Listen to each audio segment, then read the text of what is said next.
Hey everyone, I am Akshay Kumar and you all are watching the Sedative Physio. Here in this lecture, we are going to discuss about one of the very complicated, very common orthopedic deformity of the spine, that is the scoliosis. It is very common condition, it is very common deformity of the spine that we can see in our surroundings. So here in this lecture, we will deal about scoliosis ranging from its types, its basic introduction, its clinical features to the physiotherapy management. But this all will take a lot of time, so we will divide the lecture in two parts. Here this is the first part of this lecture, and in this part we will mainly focus on the basic types of the scoliosis. What are the different types of the scoliosis, what are the clinical features of the scoliosis, how can we diagnose the scoliosis, and in the upcoming next lecture we will focus on the physiotherapy assessment as well as the physiotherapy management for the scoliosis. Okay, if you want the notes of this topic, you can simply reach out to me on the Instagram. The user ID is mentioned in the description box below, or you can also WhatsApp me. Otherwise you can also join our WhatsApp group to get regular updates about the lectures, to get more clinical cases, to get discussions on different clinical cases, and many more. Okay, so let's start our today's topic, that is scoliosis. First of all, scoliosis is a very common deformity of spine. There are a lot of deformities that can occur in the human spine. That is for one of the most common spinal deformities, kyphosis also. But here we will be discussing about scoliosis. So it is a deformity of the spine that is basically related with the sideways or the lateral curvature of the spine. Here in this X-ray plate, in this X-ray film, we can see that the spine is laterally curved here. There is a lateral curvature on the spine, and this is the scoliosis. This deformity is scoliosis. Now this deformity can cause due to a variety of reasons, a variety of causes, and on the basis of different cause it can be classified into different types. Now apart from this lateral curvature, there can be the rotation of the vertebral bodies along the axis. Okay, there can be either only tilting of the spine, or it can also lead to rotation of the vertebral bodies along its axis. And on the basis of these two, whether it is only sideways tilting or it is sideways tilting with rotation along the axis, it can be classified into two different categories. First is structural and second one is non-structural. Here in the structural scoliosis, there is sideways tilting of the spine as well as the rotation along the axis. Here I am writing here sideways tilting, just a minute, sideways tilting with rotation. Here in this type, there is sideways tilting of the spine and the rotation of the vertebral bodies along the axis. But in the non-structural type, there is only sideways tilting. There is no rotation of the vertebral bodies along the axis. Okay, now here we can conclude that the structural kyphosis can lead to different complications, can lead to some serious complications because of the rotation of the vertebral bodies. Okay, now the main pathology of this scoliosis is the lateral curvature of the spine, and it is called the primary curvature. In the whole spinal segment where there is the lateral curvature of the spine, that is called the primary curvature, that is the abnormal curvature basically. So the lateral curvature of the spine is the main pathology of the scoliosis, and it is the primary curvature. Now this primary curvature can lead to some other curvatures too, that can be called as the compensatory curvature, a curvature to compensate that primary lateral curvature. Okay, so the spine above and below the primary curvature can lead to compensatory curvature, and we can say this compensatory curvature as secondary curvature. Okay, this compensatory curvature is also called secondary curvature. So simply there is a lateral curvature of the spine that can be called as the primary curvature. It is the main pathology of the scoliosis, and to compensate that primary curvature, there can be some curvature forming above or below the primary curvature that can be called as the compensatory curvature or the secondary curvature. Okay, now if there is a curvature, if there is lateral curvature, if there is lateral tilting of the spine with some rotation in the thoracic segment, it can lead to prominent rib cage. In the patients, when there is the involvement of the thoracic spine as well as the rotation of the spinal bodies along the axis, it can lead to prominent rib cage. When the patient will come to your clinic, you can see the prominent rib cage. It can be easily seen. Now if we talk about the types of scoliosis, so basically we have two types, structural and non-structural scoliosis. Let's discuss about these two types one by one. First one is non-structural scoliosis. Non-structural means there is no rotation of the vertebral bodies along the axis. It means there can be some less complication as compared to the structural one. So non-structural scoliosis is again classified into three different types. First one is the postural, second one is compensatory, and third one is sciatic scoliosis. Let's discuss one by one. First one is postural. It means that something that is related with the posture. It is very common. If we study the data on the scoliosis patients, the postural type of scoliosis will be the most common. This is mainly because of the postural abnormality, the postural disbalance in the patient's body. Okay, and it is generally seen in the adolescent girls or boys. Both are equally affected. It is most common, generally seen in the adolescent. Curve is very mild. Sorry, this is not cure, this is curve. There is some typing mistake here. So curve is mild and convex, usually to the left. Here the curve, the lateral curvature is mild, it is not that much.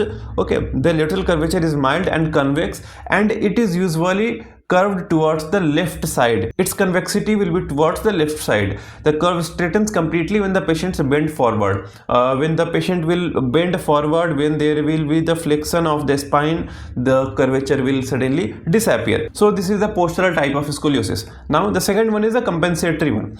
Here in this type, the scoliosis is basically a compensatory phenomena. It means that there is some other condition, that there is some other pathology or any other orthopedic condition, and that condition leads to the scoliosis. Here there is no postural disbalance. The scoliosis is due to some other underlying condition, other underlying disease. It is generally occurs to manage pelvic tilt in hip disease or limb shortening. Now if there is a limb shortening of any patient, if there is a limb length discrepancy in any patient, then there can be some postural disbalance, and that can further lead to the scoliosis.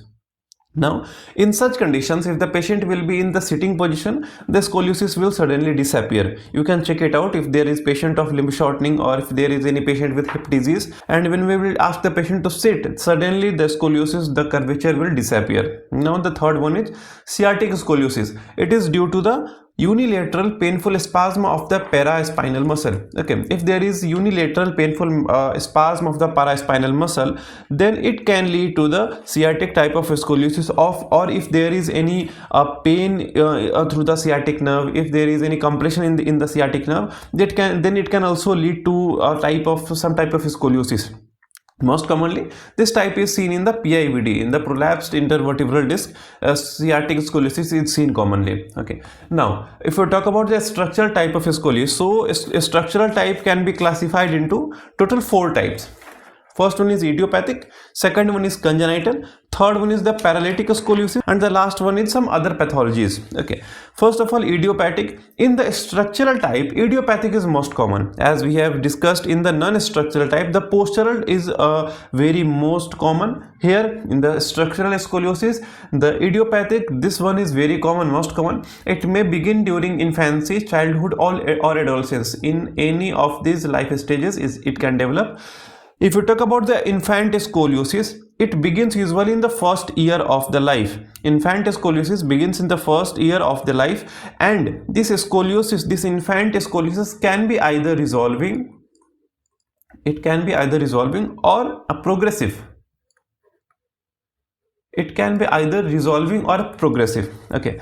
Now, second one is the congenital. Congenital, it means that is present from the birth. So if there is defect in the vertebra of the baby during the uterine life, it can lead to some type of scoliosis. It can be different types like hemivertebra. If only one half of the vertebra grows, then it can lead to scoliosis, congenital scoliosis, that is due to the hemivertebra. Hemi, it means half, and vertebra, that means only half of the vertebra has grown and other half has not been grown. Second one is the block vertebra. It is basically a condition when two vertebral bodies fuse. Okay, so during the development of the spine, during the formation of the vertebra of the baby, during the uterine life of the mother, if the two vertebral bodies of the adjacent vertebra got fused, it can cause scoliosis, and this condition is called the block vertebra. Now third one is the unsegmented bar. Okay, what is this? A bar of bone joining two adjacent vertebra on one side, preventing the growth. It means if a bar of bone has been formed between two adjacent vertebra and the bar is joining both the adjacent vertebra, then it can lead to the prevention of the growth of the both vertebrae. Okay, and it can further lead to the structural scoliosis. Now this condition is unsegmented bar. Now the last one is the paralytic scoliosis. Here, unbalanced paralysis of the trunk muscles may lead to the paralytic scoliosis. It can be due to poliomyelitis. It can be due to cerebral palsy. It can be due to some muscular dystrophies, some myopathies.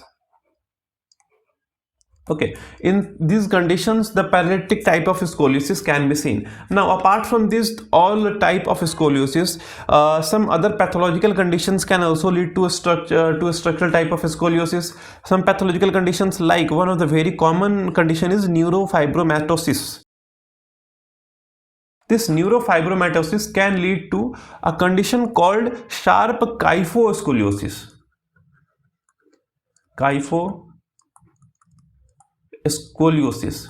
Okay, this kyphoscoliosis, it means that there is kyphosis as well as scoliosis. Both conditions are present in a patient. Now think about it, how much complicated it will be, because kyphosis and scoliosis, both conditions are present in the patient's body. Okay, now so these are the types of the scoliosis. Now after the types, let's discuss about some clinical features and the diagnosis of the scoliosis.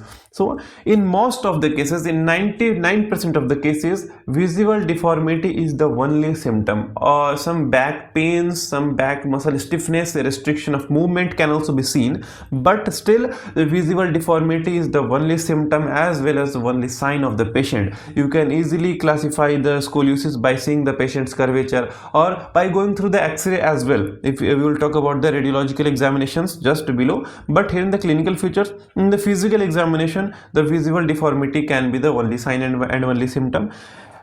In some cases, the pain can also be present if the patient is in a standing position for a very long time. It can lead to some pain in the lower back muscles or in the back muscles, and it can also restrict the rotational movement of the spine as well as the bending, flexion and extension of the spine.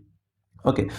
And in some cases of the scoliosis, if there is sharp angulation of spinal cord over the apex of the cord, it can lead to the problem with spinal cord function. Basically, if there is severe curvature of the spine, if there is severe lateral curvature of the spine, it can lead to some abnormalities, it can lead to some problems with the spinal cord function, because the spinal cord has been bent by a sharp angulation due to the lateral curvature of the spine, and it can lead to different spinal cord functions. This is the severe most condition where the neurological deficit, where the neurological conditions can also be seen. Okay, now apart from this, radiological examination. In the radiological examination, we have the best way to identify, that is the X-ray. Through X-ray, we can check for the scoliosis, and if the patient is having the scoliosis, there will be a visible sign of the scoliosis. There will be visible lateral bending or lateral curvature of the spine. For confirmation of the scoliosis, we can go for two view. First one is AP and second one is the lateral view. Through this both view, we can conclude for the scoliosis. Now, the severity of a scoliosis can be measured with the Cobb angle. This Cobb angle, through this Cobb angle, we can check for the severity. Cobb angle is basically an angle between the line passing through the margins of the vertebra at the end of the curve. Now, the rotation of the vertebra can also be judged. Sorry, here again there is some typing mistake. The rotation of the vertebra can also be judged by looking at the spinous process and pedicles on AP view. In the AP view of the X-ray, we can check for the spinous process as well as pedicles, and we can judge the rotation by steering by looking at the spinous process and the pedicles. In the congenital scoliosis, if there is congenital scoliosis, we can check for the wedging of the vertebra, we can check for hemivertebra, fused vertebra, or if there is any unsegmented bars present on the vertebra or not. And in the condition that we call the pathological conditions, that is neurofibromatosis, where there is sharp kyphoscoliosis is present. So in the neurofibromatosis, we can visualize erosion of the vertebral body. In this condition, there is some erosions, there is some degradation of the vertebral body. Okay, so in this way we can diagnose the scoliosis, and these are some clinical features. So here in this lecture, we have discussed about the basic types of the scoliosis and the clinical features, the diagnosis of the scoliosis. In the next lecture, we will continue this lecture by discussing the physiotherapy assessment as well as the physiotherapy management. Let me clear one thing. On this channel, in every topic, we will not dive deeper into the types, into the pathophysiology, into the clinical features of the topic. Our main focus, our prime focus will be on the physiotherapy assessment as well as the physiotherapy management of different orthopedic as well as neurological or any condition. Okay, so in the next lecture we will deeply discuss about the physiotherapy assessment step by step, how we can assess the patient of scoliosis, and at last physiotherapy management. I hope this lecture will be very beneficial for you all. If you like this lecture, don't forget to hit the like button and subscribe to the channel. I will see you guys in the next lecture. Till then, be happy and keep learning.